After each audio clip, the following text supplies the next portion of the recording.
মার্কিন হানার পর বার্তা ইরানের বিদেশমন্ত্রীর। আমেরিকা সহ নিরাপত্তা পরিষদের স্থায়ী সদস্যদের প্রচ্ছন্ন হুমকি। এক্সে তিনি লিখেছেন, মার্কিন যুক্তরাষ্ট্র রাষ্ট্রসংঘের নিরাপত্তা পরিষদের স্থায়ী সদস্য।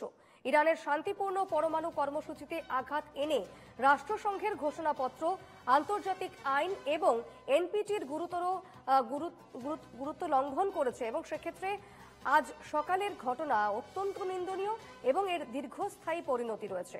রাষ্ট্রসংঘের প্রত্যেক সদস্যকে এই অত্যন্ত বিপজ্জনক, আইনহীন এবং অপরাধমূলক আচরণের জন্য সতর্ক থাকতে হবে। রাষ্ট্রসংঘের সনদ ও বিধান অনুযায়ী ইরানের তার সার্বভৌমত্ব, স্বার্থ এবং জনগণকে রক্ষা করার পূর্ণ অধিকার আছে।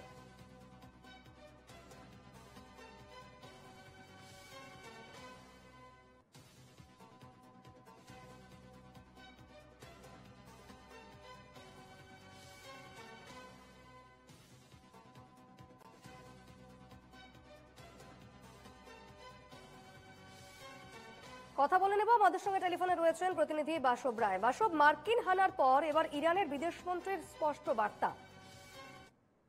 বিদেশমন্ত্রী স্পষ্ট বার্তা দিয়েছেই শুধু না, তার সেই অনুযায়ী কাজও শুরু হয়ে গেছে। এখন এই মুহূর্তে এখন 11:30টার মতো বাজে। তো মূল যে জায়গা, ইরান কিছু প্রত্যাঘাত করেছে, যা ইসরায়েলের বিভিন্ন অঞ্চলে এসেছে। ইসরায়েল অবশ্য জানিয়েছে যে ইরানের যে মিসাইল বা যা যা ছুড়েছে আর কি, ক্ষেপণাস্ত্র, তার অনেকটাই তারা আটকাতে পেরেছে, কিন্তু সবটা আটকাতে পেরেছে কিনা এটা বলা যাচ্ছে না। দ্বিতীয় কথা, ইরান আজকে সকাল বা গতকাল গভীর রাতে যে হামলা হয়েছে ইরানে, ইসরায়েল এবং আমেরিকার যৌথ আক্রমণ, তারপর ইরান দু তিনটে কথা জানিয়েছে। এক হচ্ছে, পরমাণু কেন্দ্রে হামলা হলেও বিকিরণ হয়নি, ফলত সেখানকার জনগণ নিরাপদে আছে।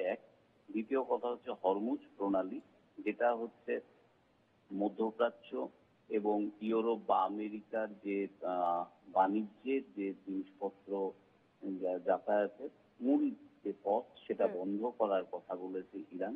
এছাড়া ইরানের আশপাশে বা মধ্যপ্রাচ্যে যেগুলো আমেরিকান ঘাঁটি আছে, বিশেষ করে নৌবাহিনী বা কি বলে বিমান ঘাঁটি, সেগুলোর উপর আক্রমণ। এছাড়া ইসরায়েলের উপর আক্রমণ। ইসরায়েলের উপর আক্রমণটা এখন শুরু হয়েছে, তবে আমাদের আরো 2-3 দিন দেখতে হবে ইরানের পাশে অন্য কোনো দেশ এসে দাঁড়াচ্ছে কিনা।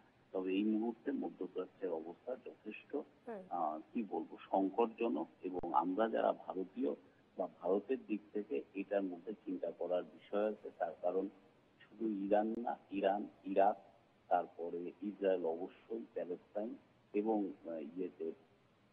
এই 6টা দেশে ভারতের প্রায় 90 লক্ষ মানুষ থাকেন যারা কাজ করেন, তাদের ফিরিয়ে আনার বিষয়টাও থেকে যায়।